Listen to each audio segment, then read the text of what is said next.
Hey, what's up? This is Kevin from Kevin's BBQ Joints, and I am really excited to bring you my interview with Jose Ralat. He is the new taco editor for Texas Monthly Magazine. He comes with a lot of experience writing about tacos. We get in depth about tacos, obviously, and then its connection to barbecue, its recent connection to barbecue, and why they brought him on board. We talk about his new book that's coming out in April, on April 15th, 2020, called American Tacos, A History and a Guide, where he goes to 38 cities, 3 countries. His knowledge about tacos is immense, and his knowledge about food is immense. And this is a pleasure to chat with him about that. And I want to talk to him about that because I love tacos. And if you like barbecue, chances are, a really good chance, you love tacos as well. But also that connection. A lot of places now are making and selling tacos. They may have been making tacos before for their employees or as specials, but a lot of places are making tacos. So I wanted to get that connection and get into deep dive discussion. So for Texas Monthly Magazine, he'll be doing a taco of the week as well as additional deep dives and interviews. He'll be doing some stuff for the print magazine. He has a new list coming out in 2020. There's a lot going on. I know you're going to enjoy this. Thank you, Jose, for taking the time. And if you're digging these, please subscribe to both the podcast and the YouTube channel. I don't want you missing out. I put at least 1 or 2 of these out per week. The YouTube channel, if you're just listening to the podcast, is youtube.com/Kevin's BBQ Joints. You can find me on all the social media at Kevin's BBQ Joints. I have a website at kevinsbbqjoints.com. Seems like there's a little pattern here that has all links to the podcast, all the YouTube stuff, a list for pop-ups in Los Angeles, barbecue pop-ups in Los Angeles, lists of barbecue pop-ups in Texas, which is growing and growing and growing. But in the end, thanks so much for listening. I hope you do enjoy this. Have a great week. Even though it's a barbecue related podcast, everyone that loves barbecue loves tacos, obviously. So I think I kind of want to blend, like, it's still silly to say flour or corn, but there might be a preference or what you're looking for. I don't know. See, that's a tough, Right. probably tough call. No, well, ultimately, it doesn't really matter. Ultimately, the question is it delicious? Do you like it? And if Interesting. so, That's a great way to put it. That's a great way to put it. and if so, I can't argue with that, man. That's not quantifiable. That's not something that can be argued against and say, no, this is not delicious. I can say, this is certainly not the usual. This is not part of the tradition. True. This is so far off the spectrum that I can't even, say it's part of the modern movement of tacos. There are any number of things that I can speculate about, when it comes to what goes into a taco, but there are traditions. There are sauces that go on certain tacos. There are certain fillings that get certain tortillas, but really, I mean,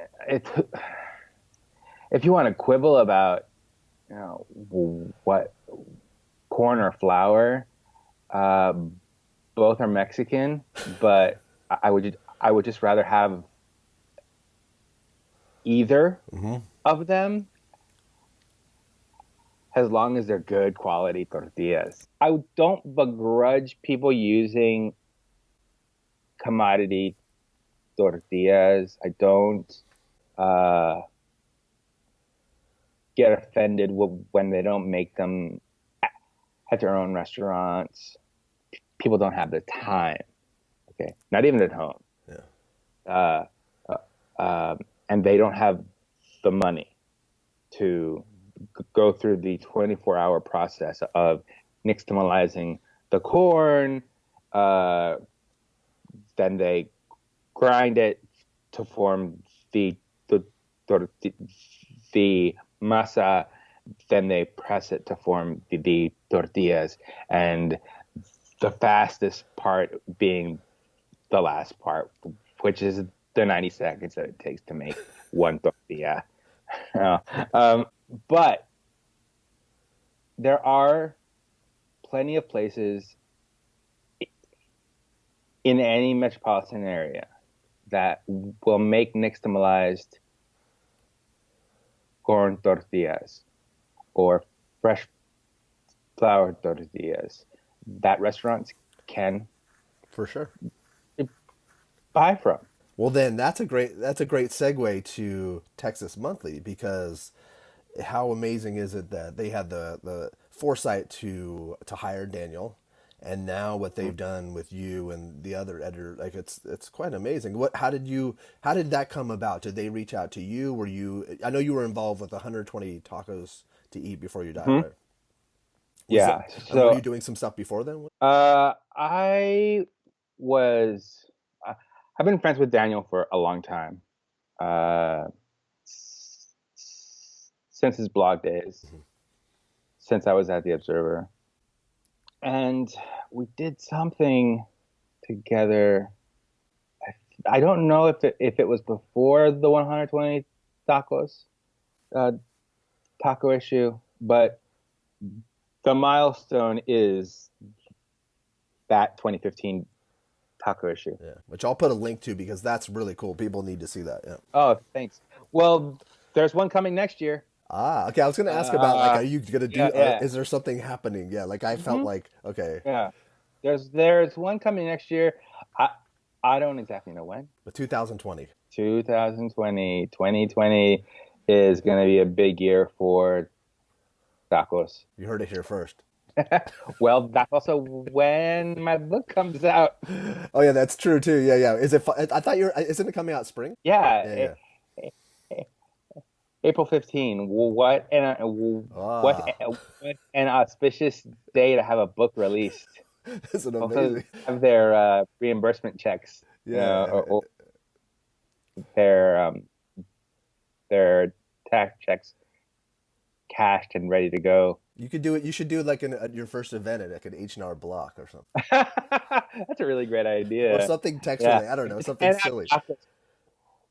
or the post office. Yeah, the post. Yeah, exactly. As people are, that's even better. Ah, see, brainstorming, right? This is live Uh, brainstorming. That's yeah, I don't know if people are good if the federal government would allow that, but it's worth a try, right? yeah. So that is guerrilla marketing. So real, and it's actually good because people are rushing to drop off their returns. They can get, like, maybe you have like a vendor there. Yeah, that's a great little, yeah. Someone would talk about it for sure. Yeah, yeah, So that was a milestone, that 120. yes, yeah. So for that, I visited 10 cities, ate almost 400 tacos, not including return visits and or the double orders. I have kept in touch with editors there ever since I actually pitched the idea of a taco taco editorship during that issue. Interesting. I said, wouldn't it be a great idea if now we did this?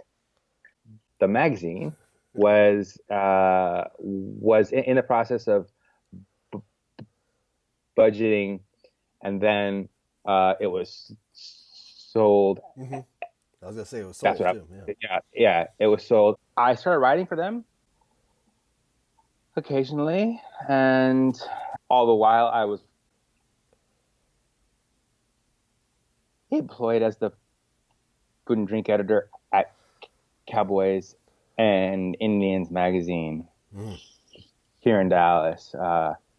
So I didn't have a lot of time to freelance, Hmm. but I was kind of working toward uh, reminding them of my interest, and then this year just things came together.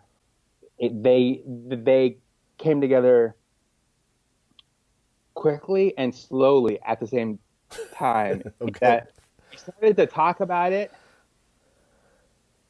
early in the year, and things went slowly after that. But when it started to happen, it happened like that. Wow. So it went from uh, we're we're we're gonna make you a contractor to no, actually, we're gonna make you a full-time employee. And I said, sure, thanks. And uh, yes, I almost said no at one point because I just was in disbelief of how fortunate I had become, uh, how lucky. Uh, and I've been on the job for less than a month. Is it the 16th or the Today's the 17th? 16th, yeah. It's the 16th. So Friday, I will have been on the job full time for 1 month. And I've already visited, let's see, I visited Austin maybe 3 times, just because that's home base, right? That's where the office is. Mm-hmm. So I have to talk to people and I might as well go eat. Uh, been to San Antonio a couple of times, been to Houston once, drove up and down 35, went to Taylor, not to have barbecue, but to eat tacos. That's great. Went, yeah, went to Lockhart, Texas, not for barbecue, but for tacos. I did this deliberately.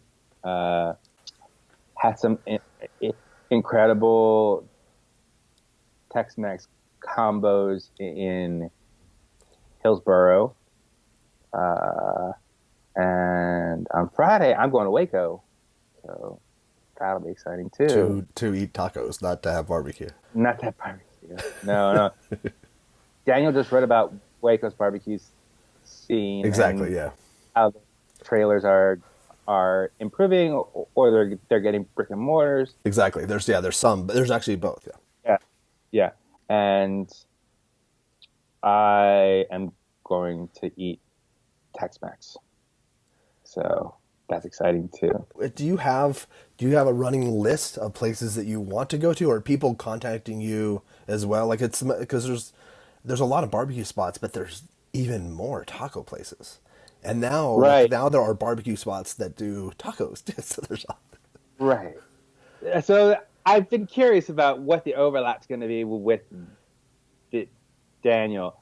Uh, a lot of people want us to go into the same place and look at it from our own perspectives. mm-hmm. Uh, I don't know if people have talked to him about it. I haven't talked to him about it, but we were hanging out one lunch and we were at this strip mall where there were three Mexican businesses, food businesses, just one after the other. Okay. Two of them were restaurants. Uh, and I said, I asked Daniel, could two barbecue joints coexist side by side? And he said, no. I don't think that there is, well, frankly, more people eat Mexican food than they eat barbecue in 1 week, right? So they have the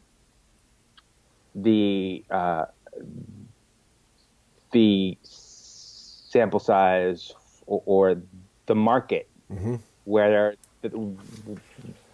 where a small space can accommodate such competition. Mexican food as a whole is generally cheaper than going to a barbecue joint. Now, when you talk about barbecue tacos, then you start to blur the lines about cost and competition, and I will get to that in one moment. But I think because more people eat more Mexican food per week, it's more family friendly. It's not like you have to travel 3 hours to Taylor or wherever it Lexington, snows. or yeah. Yeah, it snows. Is in Lexington, right? Yeah. Okay. And you don't have to wait like in 2 hour lines or an hour. Yeah. Right. But interestingly enough, there are lines. True. I, I was in Houston at Brothers Taco House, is one of the city's most famous breakfast places, and there's always a line. I have driven by that place for years and have never wanted to go because I saw the line wrap around the building. That is true. Uh, I misspoke because a lot of there are really good places here too in LA yeah, that have a line. It's like yeah, probably trucks too. with trucks for Like sure, you. especially because they're a Yeah. little slower at I've spent a lot of time out there over the 2 to 3 visits that I've made to Southern California. Uh, I was in San Diego over the summer. I never made it up to Los Angeles. I just didn't have the time, but So that is true. Like I never thought so about. You do see two Mexican places or three next to each other or in the same mini mall, and I've always wondered how does that work. it works really well. Until it doesn't. Because maybe uh, one place has its rent go up too high, or uh, their food quality diminishes. There are any number of variables, but I live in the Oak Cliff neighborhood of Dallas, which is majority Mexican, and we have one commercial strip on Jefferson Boulevard, which is Mexican restaurant after Mexican restaurant after Mexican restaurant after Mexican restaurant, jewelry stores, quince shops where you can get all the prettiest dresses, Of course. uh, party stores, ice cream stores, all these wonderful things, and I all that gets back to the point that yes, I have a list and it is a long one. A lot of it has to do with the fact that there is this density that is not found in barbecue. Yeah. Uh, uh, I have a list that goes all the way across the state just for Texas Monthly, and that one of the things that I'm really interested in is after getting through the Texas Triangle, which is where most Texans live, Dallas, San Antonio, Houston, back up to Dallas, right? Is to go out to the Panhandle, to where there are meat processing plants. You know who work at meat processing plants? Yes, sir. Immigrants. Mexican immigrants. Do you know what pops up around these Mexican I wonder. I wonder. immigrant? Yeah. So I want to go out there. Uh, I, I want to go back to El Paso, where my wife's family's from. Not only because it's very timely, Yeah. but it's also one of my favorite cities in the country. Some of the nicest people I've ever met, and some of the greatest Mexican food I've ever had. I can imagine. It's got its own quirks. It's very hyper regional because it's right on the border and And it's far Juarez away. isn't Juarez on the other side? Is that? Yeah. Yeah. So Juarez and El Paso are two halves of one city. In the plan, the city plan extends across both Wow. municipalities. Interesting. And Juarez was called El Paso until they They changed their did name. it. Yeah. So My in-laws used to grow up uh, going uh, across the river just to go dancing and just just to go to dinner as teenagers. Uh, um, and you can do that to some extent now. Uh, for a while in the early days of my marriage, uh, the headlines Oh, I know. of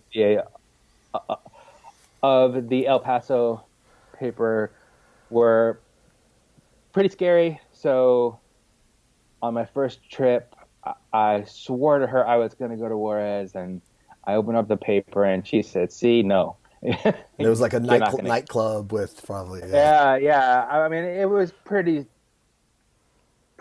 shocking. It's fine now. There's been an uptick in violence, but I, I certainly wouldn't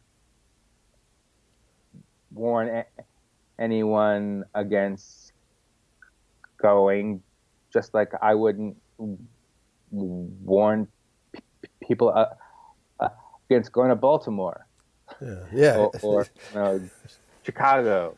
For sure. Yeah, both two places that have a lot of problems. And there's a lot of different places. I was going to say there's been an uptick in violence in the United States. It's not an uptick. Yeah. It's just there. It also depends on the focus of the media too. Like the media has a good hand of playing that.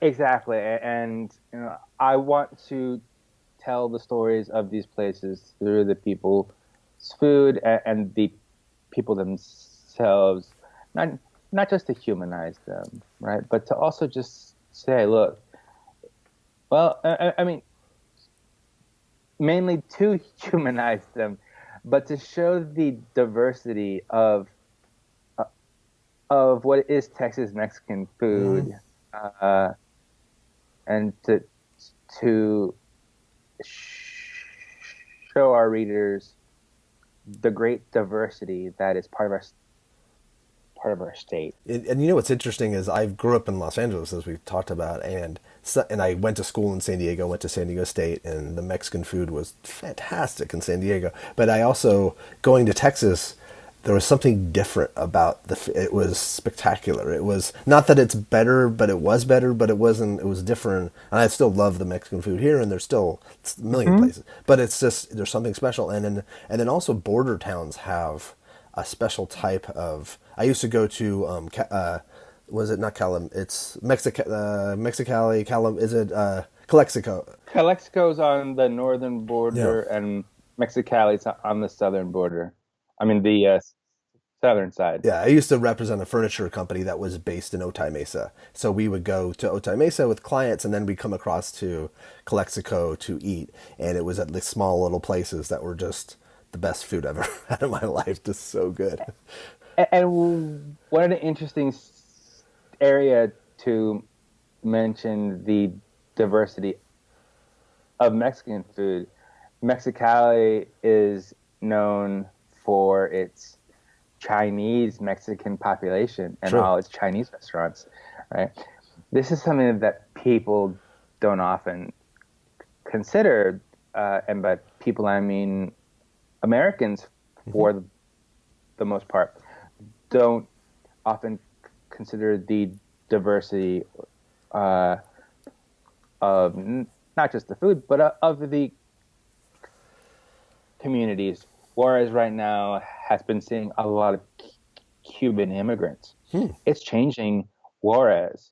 It's changing what Juarez sounds like, what it eats, what it looks like, uh, and that it's just part of what you said. Border life and border food are their own things. Uh, it, it, they are unique places that are of both cultures or several cultures and of their own culture Yeah. uh, that create their own uh, cuisines. For example, Brownsville and the Rio Grande Valley. where I was in February, and I try to go to as often as possible, but it's really far away. That's that's one of the things about Texas, right? Is that it's so big that uh, when I was younger, I could say, yes, let's leave Dallas at 2 a.m. and then we'd be in McAllen at lunchtime, uh, right on the border. But in the valley, they put fresh crumbled cheese on their tacos, and the tacos are filled with beef. Why? Why beef and why cow's milk? Well, because it's cattle country. And I'm getting to my definition of the tacos here, and that is that tacos represent and reflect their own time and place. So far be it from me to say that what you eat in any city is not of that place or is not a taco. I wrote about pork chop tacos for my first taco of the week, and this pork chop taco has a bone in it. It's served with a steak knife, and that's it. No instructions. Lovely. But that is very San Antonio, right? And there have been people that have said that's not a taco. Well, you know what? Go to San Antonio. Walk into those kitchens and tell those people that they're not making tacos. That's a great See point. what happens. Yeah. See what happens. You the first picture that I ever posted going back to the valley of Brownsville tacos got lots of comments about how those actually weren't real tacos because they had cheese on them. So, well, it's that all I did was ask for tacos. And so I started to talk to people, and I brought it up again when I was there in February, and everyone just said, these are true Mexican tacos.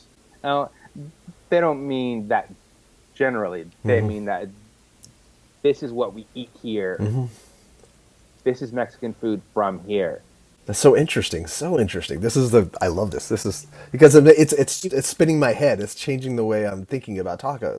Why? I mean, because because because because because the market informs what you eat. I mean, that's just. I didn't realize that people would have like fighting words for you for showing a photo.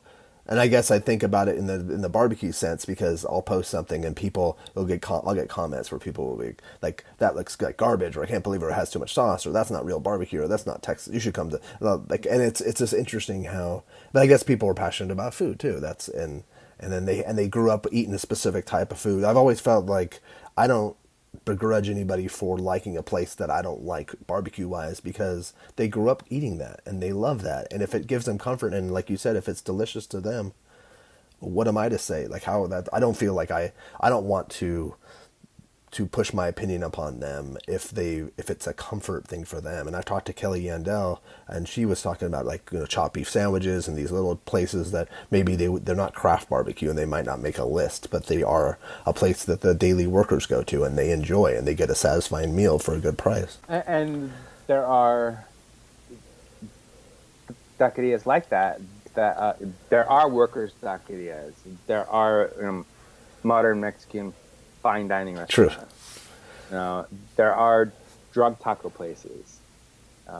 Now, if someone were to start a conversation with, "Oh, what's your opinion about X?" and I just don't happen to like that place, I will be honest with them. True. But they asked. No, exactly. That's the same way. Yeah, like if it, yeah. Yeah. But I won't go out of my way to, Mm-hmm. to make a place. If it's, and I also too like if even perhaps they're working really hard, but they just aren't making great food. It's just Yeah. not Yeah. everyone's the best. And that's one of the things that I think got me on to Texas Monthly's radar is that when their 1996 taco issue came out, it put Fuel City's picadillo taco in the #1 spot, and I've had that taco and it is trash. And I I took after them on social media every chance I got. I had no plan. I was just like, this is hooey. This is just wrong. There are much better places. But what that did for Dallas, I cannot argue against, and that is it put Dallas on the taco map, and it gave us a recognition and a push toward a more favorable reputation. Dallas is often called lots of things, few of them good. But I love it here, and I think it's got some of the best tacos in the state. I don't think that I would have become the taco editor if it weren't for all those little things. Now, urban barbecue is playing with the tacos, and I remember several years ago, Daniel had wrote a piece about why flour tortillas are a better complement than white bread, and that sort of got people thinking. Mm-hmm.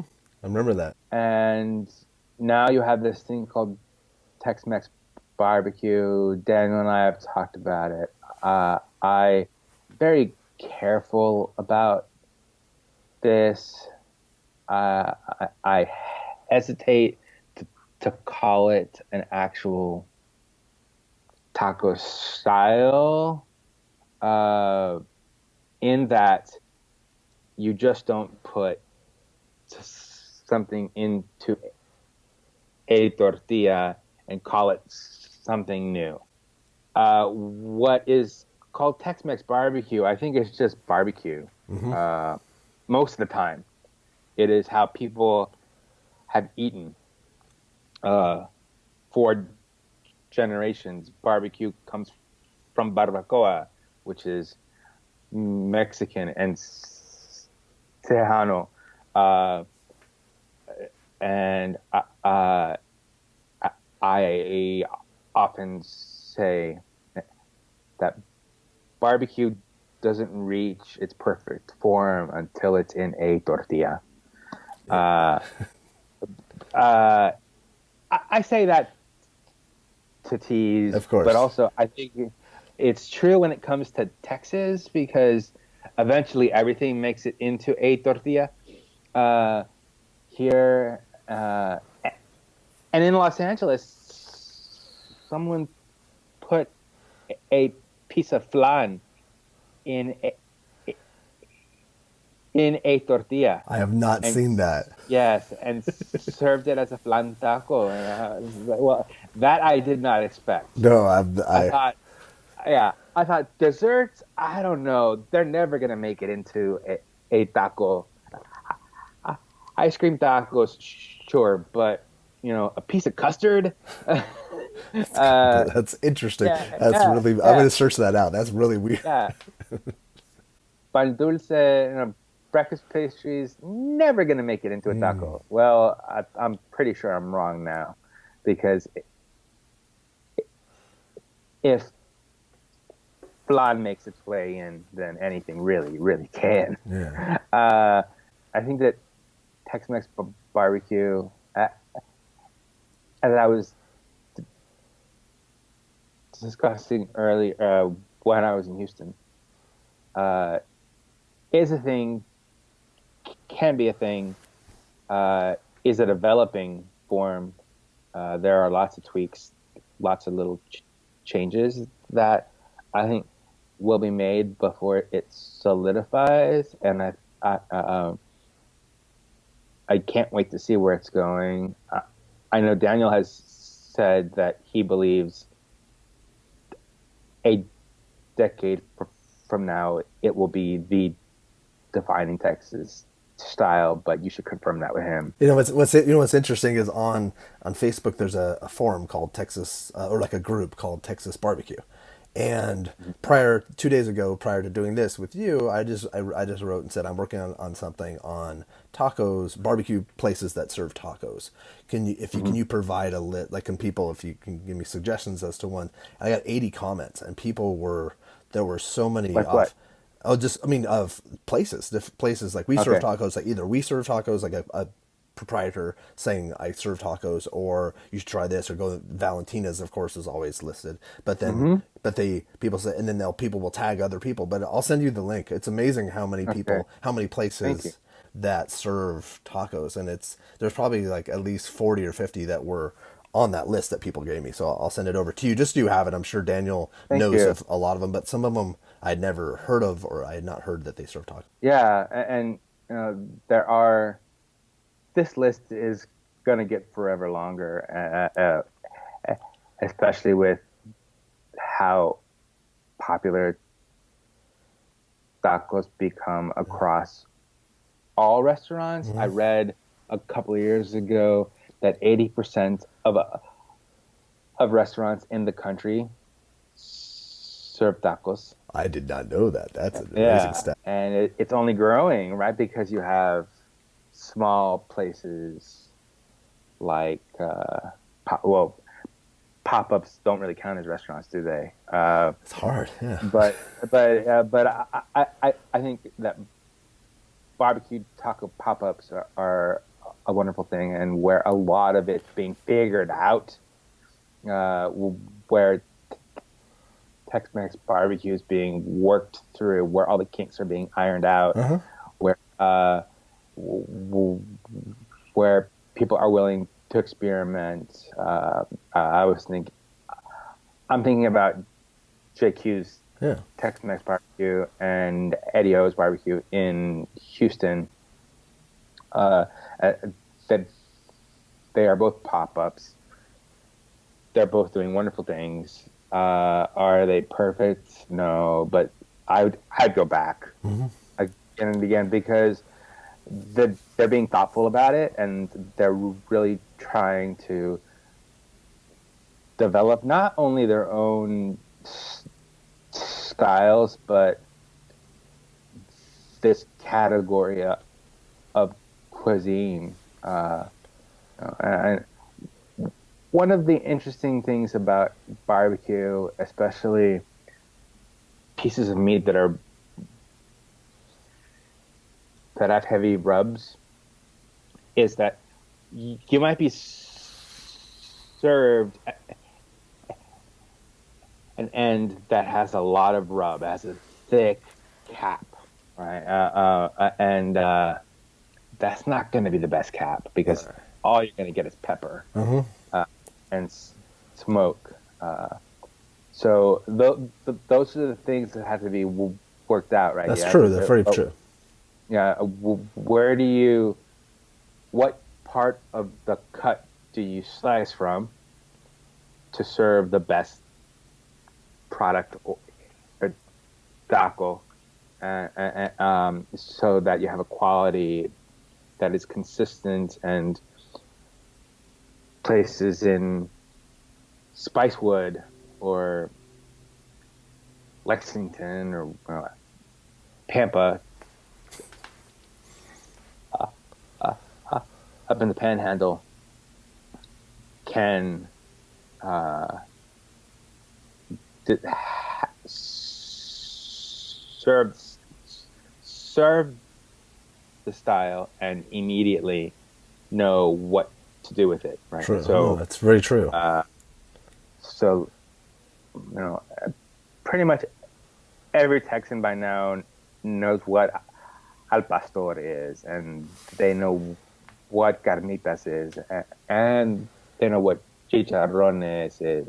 So it's a discussion and a product that we can all talk about pretty knowledgeably, and we know what to expect when we order it. Tex-Mex barbecue, still trying to figure that out. Uh-huh. Okay, yeah. So I will be writing a taco of the week every week and posting things like interviews and histories, be doing deep dives, either all aspects of tacos and taco culture, as well as Mexican food, because the tortilla is the jumping off point. Makes sense. And the book is national in scope. So it is called American Tacos, a history and guide, and is divided up into chapters focusing on one taco style. The book takes its jumping off point from the idea that tacos represent their own time and place, and that's what defines regional food. So there's a chapter on Korean tacos. There's a chapter on Southern tacos. That is a category or a genre of taco that has been developing since the 1990s because of population shifts to the rural South and to the urban South. And that comes out April 15, 2020. I have a lot of work to do regarding both those things.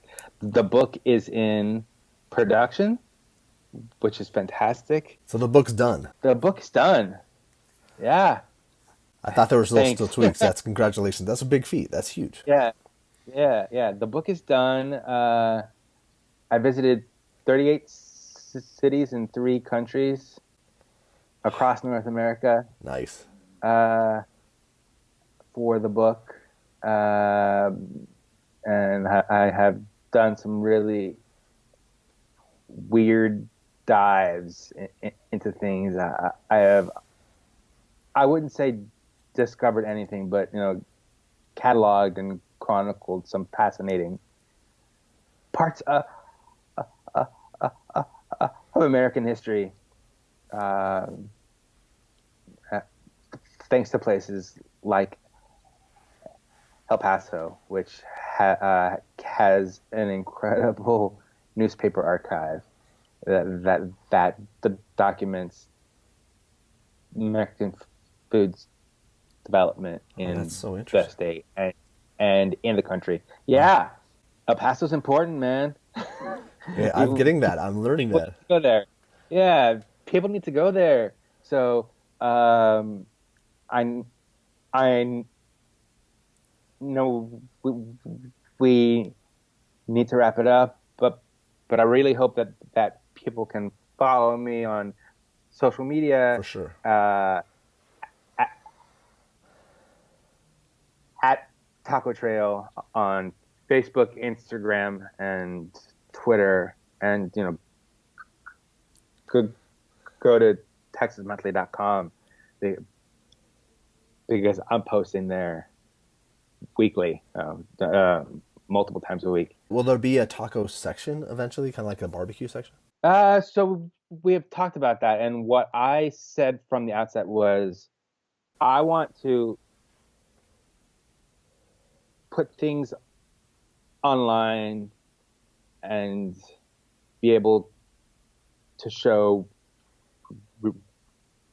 readers a sort of lay of the land, to show them how diverse Texas Mexican food really is before we create a vertical True, that makes sense. or do anything else. I want the content to be there so that it could just migrate over, to use Yeah, tech terms, and then have this resource all in one you'll have so much place. content, so much information. Yeah. So the short answer is I think so. I hope so. Yes. Yeah, um, but I'm just getting started, and now I have to balance the state with the national coverage. I'm not gonna freelance anymore, uh, but there will be book excerpts available in print, and I will be publishing in print for Texas Monthly. With what regularity, I do not know, but that's exciting maybe too. monthly, hopefully monthly. Yeah, yeah. Wow. And also too, in 2020, we mentioned that another list, Yeah, well, we don't know exactly how long the list is going to be. 600 tacos. Don't, yeah, uh, because I have my own ideas of how to change the format uh, to make it more engaging and dynamic. But we haven't talked about this as a team at the office.